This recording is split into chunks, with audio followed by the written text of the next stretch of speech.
on. Are you joking? Ain't no way. Are you kidding me? Dude, no. Dude, if you are a Republican and you voted for this man, you are so stupid. Oh my God. Today is Liberation Day. Ladies and gentlemen, boys, girls, and NBs, we are live, we are alive, and we are liberated. We are liberated from the money in our wallets. We are liberated from the retirement funds. It's so much better if you don't have a financial future. It's so much better. Don't you feel liberated? Have you said thank you once? That's right, ladies and gentlemen. It's Liberation Day. You already know what's popping. You already know what's happening. We are liberating ourselves from potentially the trials and tribulations of existing in an environment where you have money in your pocket. 401, not okay. If only you said thank you more times. If you had said thank you more than once or twice, famously, this wouldn't be the case. It is. You just hadn't said thank you enough times. Ladies and gentlemen, boys, girls, and MBs, we are live. We are alive. And I hope everyone's having a fantastic Liberation Day. It is 2 days out from April Fool's, but it feels like everything is a joke. 2 days out from April Fool's, and yet it feels like we are the fools. It is a joke. We are the punchline. We are cooked. So is the market. But what are you going to do about it? There's not really much you can do about it at all. There's not anything you can say or do about it. There's things just kind of happen, and you just sit there and you take it, right? 401k should be renamed to a 201k. Luckily for me, I have no way of even knowing. Like, I genuinely don't even know how to look at my finances. So for that reason, I have no idea how badly my 401k is doing. I don't know. I literally don't know. I have yet to talk to my financial advisors about this situation because I don't want to know. It's fine. What are we going to do? You know what I mean? What are we going to do? We ball, baby. That's how it is. You know, what are you going to do? Are you just not going to buy What are you going to do? You're not going to... Oh, yeah. Okay, things are more expensive. Well, what are you supposed to do? Not buy things? All right, well, good luck. You know? So, yeah, go to Vegas and put it all on put it all on blast, more like. Anyway, instead of a Roth IRA, people should invest in the real IRA. Yeah. I never pay attention to gas prices. Exactly. That's how it is. Well, one, for me, I don't pay attention because I have an EV, which, but also, you know, even when I had a gas car, what am I supposed to do? What am I supposed to do? Not drive? Good luck. Speaking of gas car, Madagascar, we're going to talk about all of that. Oh my God, there's so much happening in the world. Let's start off with Donald Trump. Yesterday was Liberation Day. Libertad. Donald Trump finally came out and said, hey, enough is enough. America, after being at the forefront of developing a complex network of supply chains that simply benefit the American consumers in a way that completely eviscerated the American working class, in a way that only benefits American capital owners, so that they can constantly chase profits overseas by manufacturing goods and products and commodities overseas and completely gutting the American middle class and the American working class, leaving them in destitute circumstances. Donald Trump said, enough is enough. We ate good with global trade, with free trade for quite a long time, and we want to eat even better somehow. But because I have no solutions, I've decided I'm going to put tariffs on every country on the planet, with notable exceptions: North Korea, Russia, and, well, Iran got 10%, I believe. But North Korea and Russia, I believe, are two countries that didn't get it. But also, we don't really do any trade with them, so I don't think that's all that impactful. But Donald Trump, Big T, the T-Dog, the T-Man, he said, tariffs galore is the most beautiful word in the language. It's the most beautiful word for the most beautiful world and the most beautiful girl. Tariffs. That's right. Let's take a look at the tariffs that were placed upon Penguin Island and McDonald's Island. places where we have a tremendous trade deficit with. Now, why am I talking about trade deficits? I'll get to that. I'm spoiling it. Let's talk about this first. With President Trump's new tariffs, take a look at this map. It shows the countries targeted by the president's trade war. Markets around the world are responding this morning. Our own market here is facing much, much lower. Yeah, and because there is serious concern about the potential shockwave through the global economy and to American consumers' bottom line. We'll be breaking down a potential impact, but first, let's go to our senior political correspondent, Rachel Scott, at the White House. Good morning, Rachel. Also, I forgot. Michael, good morning to you. These tariffs are sweeping and the impact will be widespread. A move that will not only reshape the U.S. economy, but could also shatter relationships with our closest allies as businesses and companies prepare to raise prices on everything from clothing to groceries. I can't tell. Is this good? Don't forget Mauritius. What do we even buy from them? What about Cambodia? What are we doing? Every country got slapped with a tariff so bad that countries that got 10%, like Turkey, were like, okay, he likes us. Donald Trump is behaving like an abusive husband, okay? Donald Trump is behaving like an abusive father, beating the shit out of everybody. Okay. And the ones that only get the backhand one time are going, oh, he must like us a lot. That's the situation in front of us right now. That's what's going on. My fellow Americans, this is Liberation Day. This morning, President Trump dramatically escalating his global trade war, announcing his most sweeping set of tariffs yet on goods from every country that trades with the United States. This will be indeed the golden age of America. It's coming back. The president declaring a national emergency and putting into place what economists are calling the highest tariff since the early 1900s. Starting this morning, a 25% tariff is now in effect on all foreign cars. That could raise the price of new vehicles by more than $6,000. Then on Saturday, a 10% tariff on nearly all foreign imports. Roughly 60 countries, including some of America's closest trading partners, will face even steeper tariffs. A 20% tariff on products from the European Union and an even higher 34% tariff on products from China. The president saying it's all in response to what other countries are imposing on the U.S. If you want your tariff rate to be zero, then you build your product right here in America, because there is no tariff if you build your product in America. But experts warn those tariffs will only lead to higher prices on everything from groceries to clothing, iPhones to cars. Some analysts say in a worst-case scenario, it will cost close to $1,800 for every American, $7,200 for a family of four. They're going to touch everything from going to the grocery store to going out to restaurants to even having to go to places like the movie theater. Patrick Cumrow owns an... I'm being so for real when I say this. The entire thing that holds American society right now together is treats and the affordability of treats and basic goods, okay? When that goes away, Americans, I think, which are otherwise incredibly servile and also brain rotted with peasant mindset, will actually riot, okay? I think Americans will riot like the French did. If their treats are that expensive, if their food is that expensive, and then paired up with like obvious layoffs that come through, recession, or the Great Depression, the greatest depression of all. Cheap commodity consumption is the real riot tax in this country beyond the marginal benefits that you can potentially claw through the welfare structure. I'm telling you, this is huge. But it's also a complicated situation because as someone who is not a free trade advocate, okay, I'm in this unique mindset where I have to clarify some positions as I did yesterday, and I will talk about that as well. But of course, the MAGA cultists have basically started doing this. They've started. You do not need the new iPad. You do not need the new cell phone. You do not need the new video game console. You want them. There's a big difference. And if you look at the people whining about the tariffs, I challenge you to ask them how their lives have been affected in any way. This right here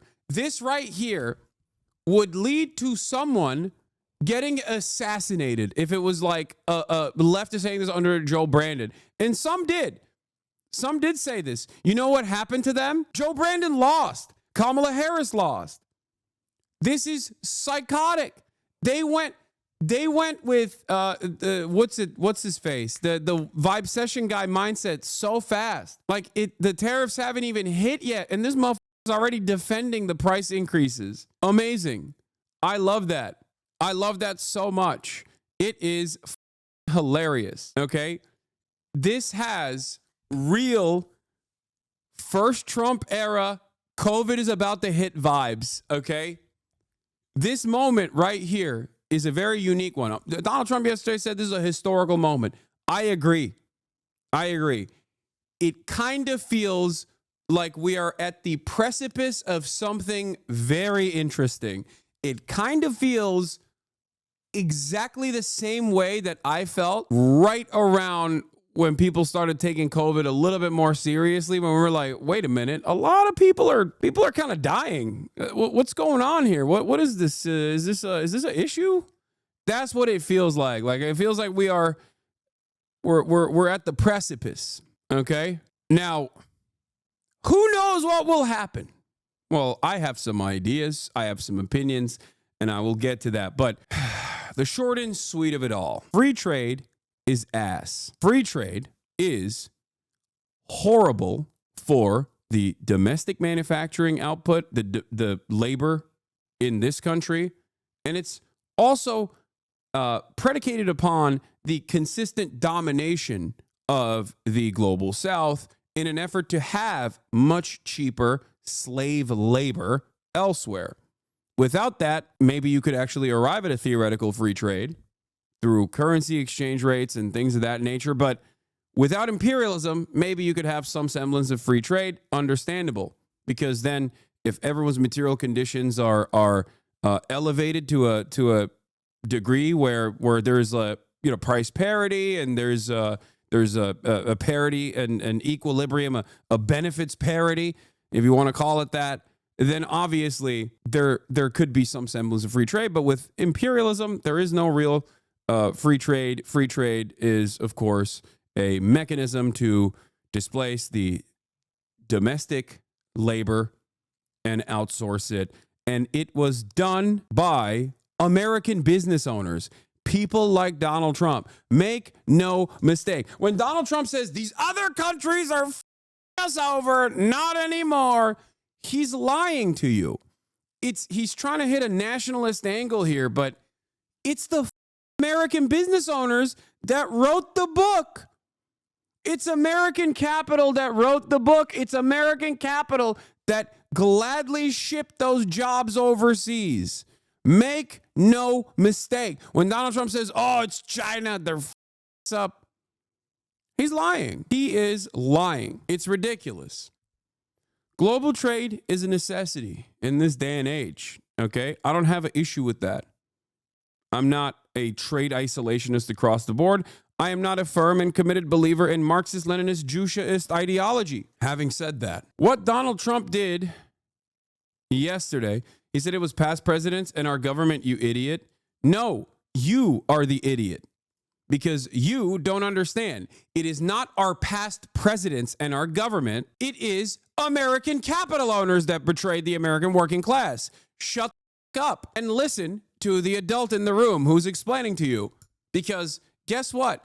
All of those free trade agreements would be meaningless if American capital owners were like, yeah, no, I'm not going to actually move manufacturing to become more competitive in the global marketplace. Move manufacturing overseas, offshore labor like that. Through the government and trade negotiations, ain't nobody made your father's boss move the factory to China at gunpoint, okay? They did that voluntarily. They wanted that to happen. That's why they wrote the rules.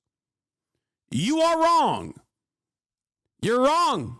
I'm shaking you. I'm shaking you like a baby until you are no longer wrong. And as is the case with American antitrust, as is the case with everything in the United States of America, it yielded tremendous profits for corporations, for the super wealthy, a mass consolidation of wealth and power at the tippy top.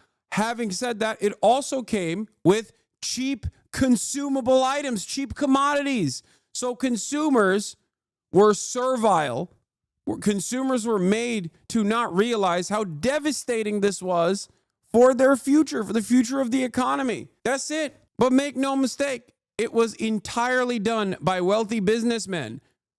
They wanted it and they got it. So for Donald Trump to say this is previous administrations, this is China, you're wrong. It's the very same super wealthy people right now that are still in power and have become even more powerful in the consequence of this. Those were the villains that conducted this operation. And the American government led this process of global domination, led this process of international markets favoring the American consumer base in the short term, while directly displacing the labor force, which would have genuine material harm, genuine consequences for the American economy in the long term. And we are now living in the ashes of that. That's why I talked about the difference between looking at Chongqing 30 years ago in China versus now on a trajectory of growth and prosperity versus a place like Gary, Indiana, or Detroit, which is on a downward trajectory. Oh boy, why did he get banned? I don't know. He might have just gotten, no, he just got timed out by Toxic SJW, who didn't want to hear this person. But I untimed them out. Anyway, I need you all to understand cheap televisions and cheap consumer goods gave Americans the feeling of wealth. And because of endless domination overseas, specifically on the global south, unequal exchange of the global south, Americans, comparative to the living standards of the global south that were being dominated, were better off for sure. They were better off. Having said that, however, wealth is still relative domestically. You match it against those, you match those who have not against those who do have it. Right? And in that process, I think wealth disparity grew tremendously in this country. And now we are in this predicament. And the only way out of this predicament, ironically enough, is to be China. Is to, efendim baba, is to do China. Is to literally have industrial trade policy, nationalization of key sectors, boosting manufacturing, a federal jobs guarantee, a federal jobs program. That's how you're supposed to get out of this. With central planning. You're secretly excited about this all. Don't lie. No, I think that, I mean, this is a situation where I think Americans will break away from, this is a situation where I think Americans will break away from Donald Trump, regardless of what these freakish, cultish losers are saying, because you can't make someone, through the cult mentality, you can't make someone believe that they have more money in their pocket. If they feel it, they feel it. Oh, dude, China like removed term limits for their premier like what Xi Jinping did? Yeah, ironically enough, that question you're presenting is exactly what we are doing. We're doing the bad parts of Chinese governance and not the good parts of Chinese governance. America already had a surveillance state. It is accelerating. America, at the very least, cared about like theoretical free speech. It's eroded. We're moving in the Chinese direction in all the worst ways, in all the wrong ways, and not moving in the Chinese direction in all the best ways, in the right ways. Even development, rapid urbanization, massive infrastructure projects, massive infrastructure expenditures. This is the problem. That is the issue. Because people ask, like, what's next? How do we get out of this? How do we get out of this rut? And the reality of the matter is you only get out of this rut with serious government investment.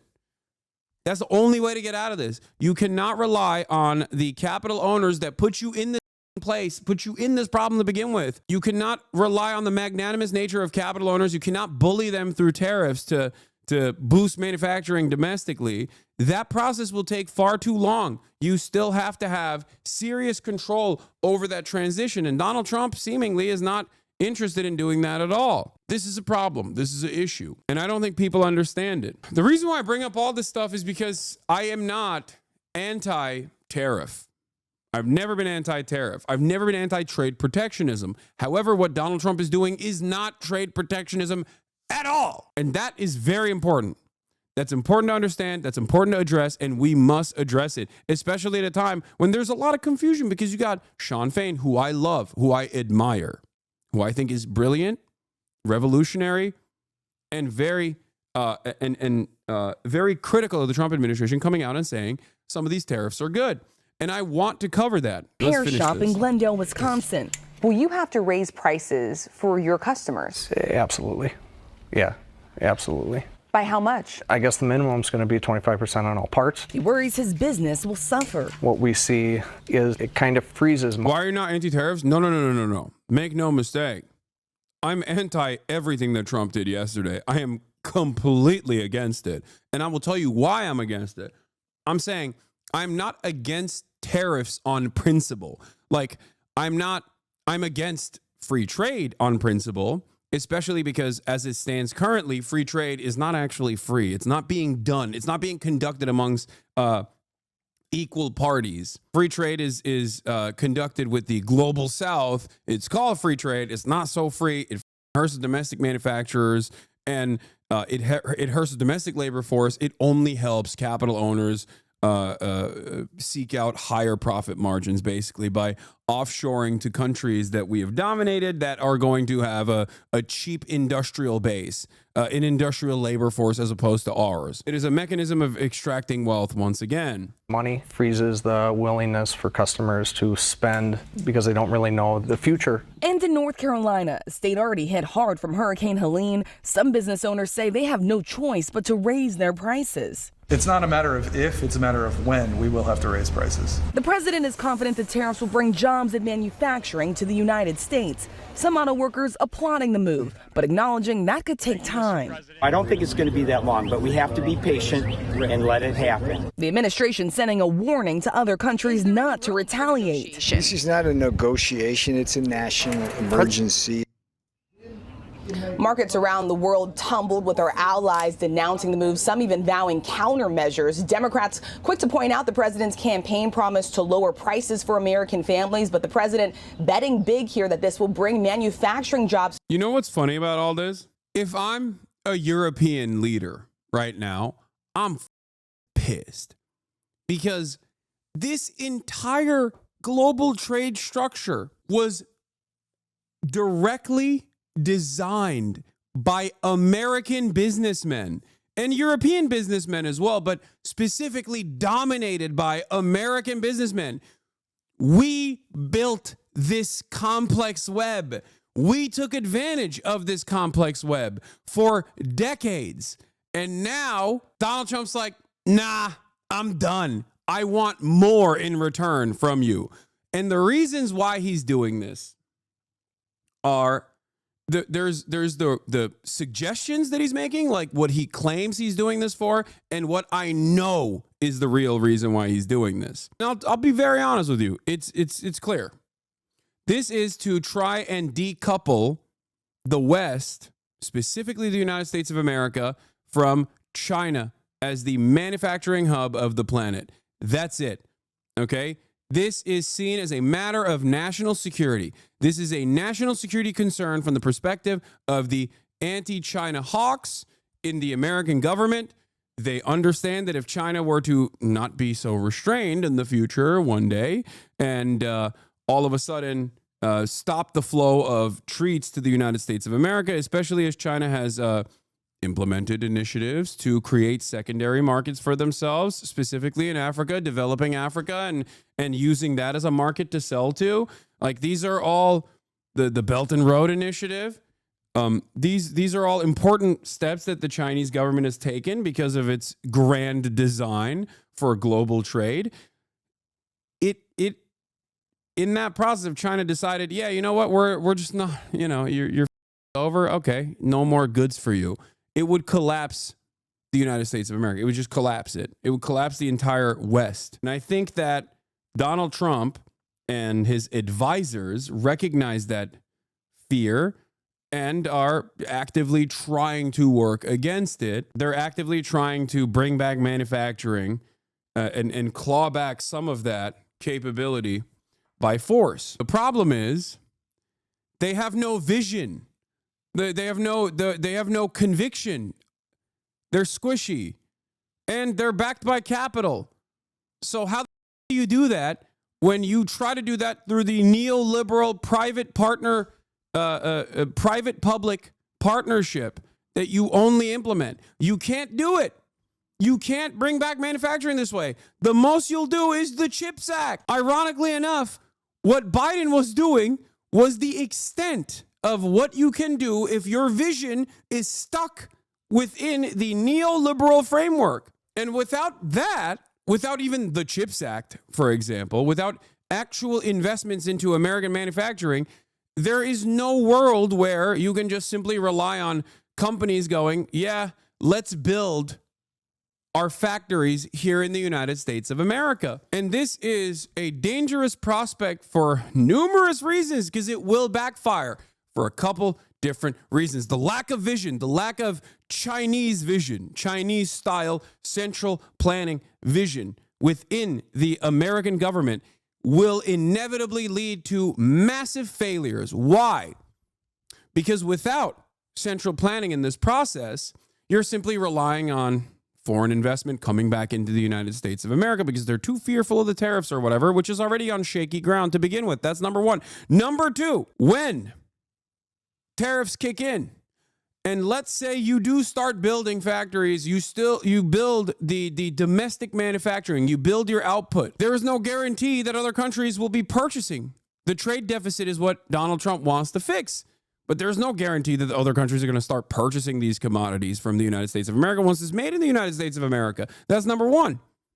Number two, you build the manufacturing, okay? You shut off trade internationally. You shut off trade from China that way because now you have an alternative. You have the domestic production, okay? Great. Fantastic. You have the domestic production. No one is going to pay tariffs because no one is going to be purchasing foreign goods. So all of a sudden, the tariff faucet is closed. So it doesn't necessarily make sense on that front either. And more importantly, even in the short term, tariffs will, of course, lead to inflation. What is inflation? It is just a collection of commodities that you track. That's and the prices of said commodities increasing. That's what inflation is. Why? Why will this lead to inflation? Because all of a sudden, every good, what a tariff is, for those of you who don't know, is an entry fee that usually an American importer is paying. Okay? It is not paid by the other country. It's paid by the person who is bringing the good into the United States of America. It's an entry fee that you're paying the American government. So it's a tax that they're paying. But that tax carries over to you, the consumer. How does it carry over to you, the consumer? Because you pay the entrance, you pay the entrance fee for the good that you're shipping into the United States of America, and then that automatically increases the price of the thing that you're selling because they have to keep their profit margins the same. God forbid they eat away at their profits. They're never going to do that. So all of a sudden, the price of the good is higher. Okay, so this is the reason why tariffs, especially universal tariffs such as this one, when applied, turn into a regressive tax, a sales tax, a flat tax. What is a regressive tax? A regressive tax is a tax that harms the working poor a lot more than it harms the wealthy. Because what are you going to do? Not purchase gas? What are you going to do? Not purchase commodities? Not purchase food? No, you can't do that. It's going to break your bank a lot more than it breaks the banks of a wealthy person, a lot more than it hurts the wallet of a wealthy person. It is a regressive tax. It's a sales tax. But because Americans hate the word tax, Donald Trump has been able to expertly apply a sales tax across the board without ever mentioning the word sales tax and how it will increase his taxes on the working poor. That's it. So we're all going to get raises, right? No, you're not going to get a raise. You're probably going to lose your job, as a matter of fact, because as purchasing power diminishes because of inflation, companies will no longer be able to continue growing and be able to hire people, and inevitably will fire people. Layoffs will happen, which will accelerate the lack of purchasing power in the country. It will cripple the economy, and you will go into a depression. A great one! A Great Depression! And this has happened in the American past, in the not-so-distant American past, as a matter of fact. So on the one hand, I wanted to make sure that you understand that I am not necessarily anti-tariff. I am not necessarily anti-trade protectionism. I think trade protectionism can be good, especially when there is a domestic competitive industrial force that already exists in the country. so they can quickly accelerate production. For car manufacturers, for example, this very much exists. For the UAW, for the American car manufacturers, this is seen as beneficial. However, the issue here is, as it has happened in the past when Donald Trump did tariffs before on other goods last time around, and as tariffs have been implemented in the past, domestic manufacturers will also increase prices. So unless, and this is the last part of the problem that I was explaining earlier, unless there is price caps for American domestic manufacturers coming from a competent administrative state that actually wants to boost domestic manufacturing without making the American consumers incur that cost, they have to do price controls. But they will never do that. This is precisely why historically, whenever tariffs happen, American manufacturers also increase their prices, as they did during COVID, regardless of supply and demand. This can only be done because of the tremendous amount of corporate consolidation that took place. Greedflation would not exist if there was at least a regulatory apparatus that stopped companies from behaving in these ways where they're like, well, you have more purchasing power, I'm just going to increase my prices. And it seems like, you'll yell, but not at me. You'll yell at the government. Great. Okay. My profit margins will go higher and higher year over year. It's fantastic. Do you understand the problem here? Do you understand why this will absolutely increase prices? Because not only does this immediately increase prices for all goods that you purchase that are being imported into this country and all the raw materials necessary for even domestically manufactured goods, as a matter of fact, there's a lot of that as well that will increase the prices of even domestically manufactured goods. But outside of that, domestic manufacturers will also increase their prices because now there's market demand for it. Now everyone else's prices are higher. Why should you make less profits? Because once you recognize that under capitalism, there is never, ever going to be a moment where those with the fiduciary responsibility of constantly improving their profit margins for their shareholders, people that are legally bound to constantly improve shareholder value, will always increase the profit margins to the best of their ability, always improve shareholder value to the best of their ability. Then you start recognizing that they will never have an incentive to reduce the profits. They will never actually keep prices stable unless they're forced to keep prices stable. And a country like the United States of America has never done that, with the exception of Nixon, I guess. And Trump is certainly not the guy, I think, that will do that. This is why prices are slated to explode. Meanwhile, President Donald Trump has said the market is going to boom. And boom it has. And boom it has. Now let's watch Time doing how tariffs work from 2 months ago. Hopefully this will be a quick and short explainer for you. U.S. manufacturers make cars for $100, and they are selling briskly here at home. But the Chinese enter the market. They set their prices at $75. U.S. cars don't sell as well. The government decides to help the U.S. car makers, and they slap an 100% tariff on Chinese car imports. The companies that do the importing pay the tariff to the government. They typically raise the price of their products to cover it. Now, cars from China cost $150. Yeah. Consumers flock back to U.S.-made cars, and even if China goes, all right, we'll lower the prices of our cars even further to help out the importers, okay? Even if they say, we'll help out the prices, we'll help out on our end, the tariffs are usually so high that Chinese cars, once they do enter the American marketplace, because of the profit incentive from the importers, the middleman in that situation, they will still not be able to compete with American manufacturers. However, the way that this works is once the Chinese cars on the marketplace are $150, these cars don't stay at $100. they go up to $125. Sometimes they also go up to $150. Do you understand? Because the same incentive structure, the same profit motive exists for the domestic manufacturers as well. So they take advantage of the market and they also increase their prices. All is good again. China may even open plants to build cars in the U.S., adding U.S. jobs to avoid the tax. But China likely retaliates and slaps tariffs on U.S. goods, making them more expensive overseas and hurting U.S. exports in different industries. Increased demand for U.S. cars and a lack of competition from other manufacturers may motivate U.S. car makers to raise their prices too.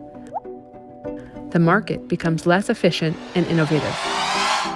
Yeah, this last part is just, to a certain degree, this last part is obviously, how do I put this? It's pro-capitalist. And capitalists love free trade, and capitalists, of course, hate any kind of trade protectionism. There are obviously short-term negative pressures on the market, for sure, when any kind of trade protectionist policy is implemented. Okay? This is correct. Price increases is what I'm talking about, for sure.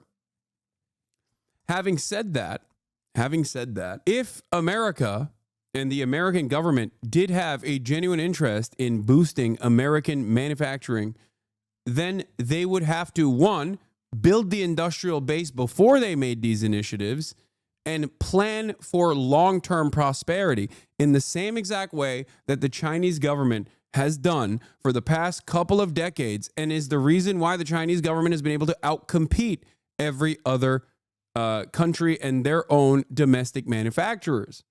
You can't compete with BYD because BYD is getting funded by the government. That's it. As long as Chinese government subsidies exist, they can behave in a way like Amazon does with predatory pricing to outcompete everybody else, because state subsidies with no real interest in improving profit margins, because every company is still ultimately controlled by the state, can be wielded like a weapon to eviscerate the American and European markets. Okay? Wait, you're admitting it? What do you mean? There's no admission here. This is just reality. This is analysis of what reality looks like. It's also something that I want. You're admitting it's unfair trade practices? It's not unfair trade practices, dumb.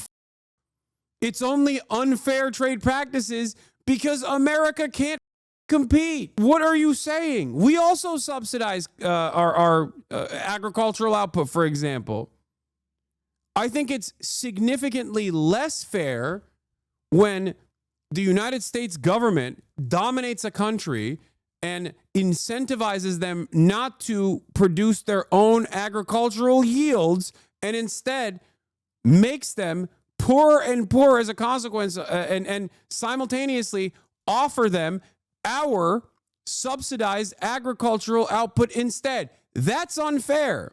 What China is doing is competing in the global market. China understands the game and plays it too well, and you're like, oh, it's unfair. They're dunking on us too much. Subsidize the single industry and keep prices low, bankrupt all other companies in the industry, not unfair. My friend, that's a government. You're just coping because our government won't do that. I'm saying our government should do that. Hello? You're mad that America set the rules of the game and China is dunking on us. It doesn't make any sense. And I'm literally talking about teaching America how to dunk. And you're like, no. Don't teach America how to dunk. Let's just put tariffs. If that is not unfair, then what's wrong with America giving free food and clothing into a third world country, destroying their local industry? Because the over-reliance on free food and clothing for the global South comes from what America did prior to that. Okay? China did not do that to America or Africa. Do you understand what I'm saying? We dominate these countries and then we make them reliant on our free agricultural output that we subsidize on our end. We do it so that our farmers can make a living. We do it so that those countries never develop their own agricultural output. That is infinitely less fair than China being like, all right, you think China isn't doing this on purpose? Wait, what? I don't think you understand, man. I don't think you understand what I'm explaining to you. Okay? I don't think you understand what I'm explaining to you at all. You are not comprehending anything here. China is competing against countries that are more powerful than it, because they are able to use the profit incentive backed capitalist liberal democracies and their lack of interest in dominating private corporations or controlling private corporations against them. America is doing that, on the other hand, to significantly poorer nations that we have kept poor, that we have robbed blind. He's running circles around you intellectually. I know he is. Yeah, if you're the stupidest person on the planet. Why is our government allowing this? Because the American government has always been a proto-capitalist nation and then a hyper-capitalist nation. And everything that the American government has always done has been to protect the profit incentive and protect the bottom line of corporations. That is precisely the reason why the American government has done this in perpetuity.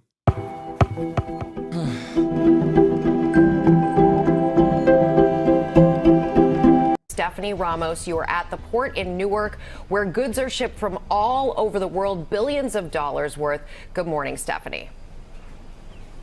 Good morning, Rebecca. As you know, this port brings in hundreds of billions of dollars worth of goods each year from China, Vietnam, and other countries around the world. But those items are likely about to get more expensive. For years, Vietnam has been the go-to for companies trying to dodge U.S. tariffs on China. But starting April 9th, President Trump is rolling out a 46... China is extracting value in unequal exchange in Africa, though. China didn't make Africa the ripe exploited ground that it is. Western powers did. China simply, once again, is out-competing the Western powers, offering loans without the conditions that the IMF and World Bank have placed upon African nations. You are just mad that you can't compete against China. And it's funny because you're nothing. You're just like a normal guy like me. We have no say in this process, and we don't even reap the rewards of this process. And here we are defending the American and the Western Empire's decisions. Like, what the fuck is this? It's just pure Western cope. And it's funny because that cope that you're demonstrating is old cope. It's cope from 10 years ago. Foreign Policy magazine and The Economist don't even agree with this assessment now, because even they are like, yeah, we have to take a closer look at the ways in which the IMF and World Bank have operated, because Chinese lenders are offering loans and even eviscerating that debt in a moment's notice.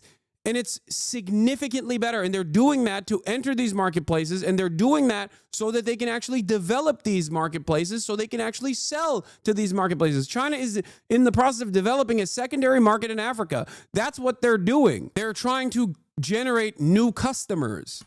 America, on the other hand, and Western powers, on the other hand, have never treated Africa in the same way. And that is precisely the reason why China can get to do that. Oh yeah, China's extracting mineral resources from Africa, which they use to build more value-added products to sell back to them. China will never give up their IP and tech to give African countries the technology that would actually allow them to climb the economic ladder. Again, the age-old adage once again comes true in the chat over and over again. Like, this person does not work for the Atlantic Council, and yet here he is repeating the same sentiment, even though he's just like a random dude. What's it to you is the question that I ask, especially as America and the American government right now is destroying your future, destroying your prospect for ever retiring. And you're over here still giving lectures about China. Age-old adage, once again, when China comes here, they build a hospital. When the Westerners come here, they give us a lecture. That's it. That's what you're doing. That's all you got. All you got is this. And it's funny because you're not even a Western diplomat. You're not working for the IMF. You're not working for the Atlantic Council. And here you are repeating shit that you read. It does not make any sense to me whatsoever. I don't understand it. Yeah, I mean, we've already covered this. Whenever China comes, they build a hospital. Whenever America comes, they bomb our hospital. Okay, that's different. That would be the MENA region. China would never be able to take advantage and develop these new relationships with African countries if it wasn't for the West's evisceration of African nations and consistent exploitation, hyper exploitation of African nations. You understand that, right?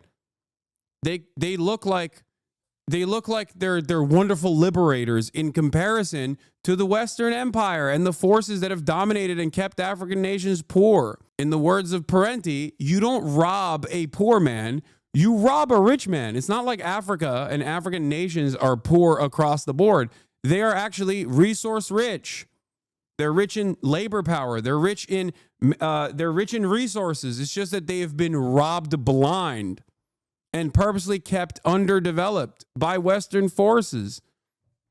They're overexploited. In any case, let's continue. 6% tariff on imports from there, possibly bringing a major price hike for many popular products. So let's say you want to buy a $30 shirt made in Vietnam. If the business passed on the entire cost of the tariff, that $30 shirt just became $43.80. Brands. I mean, that's insane, dude. That's everything, because we designed global trade this way. We did this. It's so funny when you got working class chatters in here who are still trying to defend Trump's decisions, and they don't even realize that, like, you are going to be paying for this increased sales taxes. That's what this is. I don't think this is a move that Trump has made in an effort to shred the free market policies that have taken place, the complex global trade. I think it's not trade protectionism to boost domestic manufacturing, but instead to decouple the United States from its over-reliance on China and other countries within the sphere of influence of China that America and the Western nations have relied on for far too long for cheap consumer goods. But because there is no vision there to boost domestic labor and boost domestic manufacturing, that this is just simply a additional sales tax that you're paying for. And you're defending it. You're defending it because of a guy who is from a class that literally did this to you and ruined this country's economy in perpetuity, is telling you, actually, it's good that you're paying the sales tax because somehow, somewhere along the line, it's going to fix itself. It's hilarious. It's ridiculous. It's peasant mindset.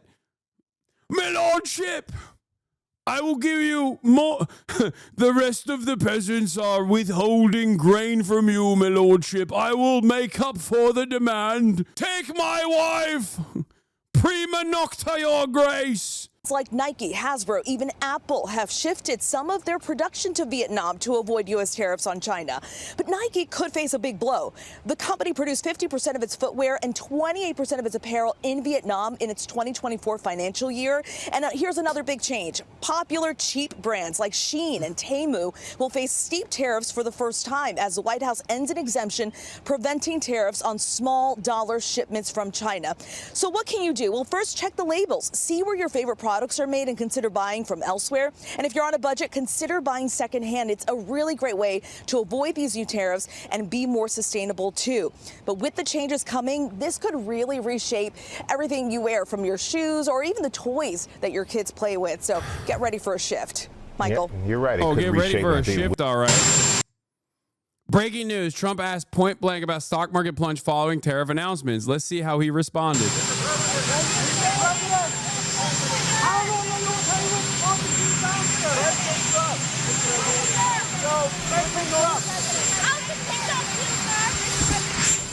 Much. We're going to see the big golf tournament at Doral. I'm speaking tonight for charity. This cocksucker is going to a golf tournament. Oh my God. Are you joking? Ain't no way. Are you kidding me? Dude, no. Dude, if you are a Republican and you voted for this man and he just gutted your nest egg for a retirement that you will never have, And then turns around, and he turns around, he's like, I'm going to a golf tournament, baby. Everything is grocery. Everything's computer. And you're like, that's right. That's my heaven-sent president right there. He's got the heavens mandate, brother. If you don't understand that he's you and not even doing it in a way where he, like, shelters you from the impact. He's just you and saying, what are you going to do about it? If you can't comprehend that this man is Tsar Nicholas, exactly. It's giving Marie Antoinette.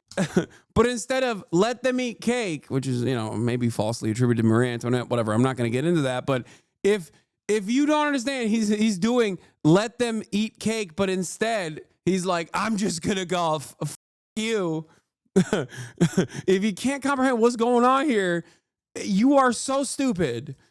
Oh my God. And then we'll be coming back here pretty quickly, but they're having a big event and a lot of charitable causes are involved. So we look forward to that. It's in Miami at Doral. President Trump, the markets today are way down, the worst day in years because of the tariffs. So how's it going? I think it's going very well. It was an operation, like when a patient gets operated on, and it's a big thing. I said this would exactly be the way it is. We have $6 or $7 trillion coming into our country, and we've never seen anything like it. Oh, it's the going markets are going to boom. The stock is going to boom. The country. It's gonna boom. It's gonna boom. 5 booms. It's going to boom, and the rest of the world wants to see, is there any way they can make a deal? They've taken advantage of us for many, many years. For many years, we've been at the wrong side of the ball, and I'll tell you what, I think it's going to be unbelievable. The thing that people have to talk about, we're up almost to $7 trillion of investment coming into our country, and you'll see how it's going to turn out. Our country's going to boom. Yeah. So the Dow is down 1615, down almost 200 in the last 2 years.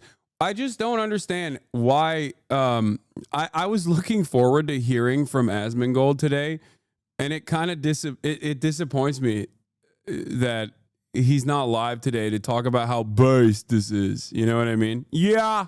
Well. Like I really thought he was going to be popping off talking about how based. It's based. Chat. You don't understand. Oh, it's the golden age. Yeah.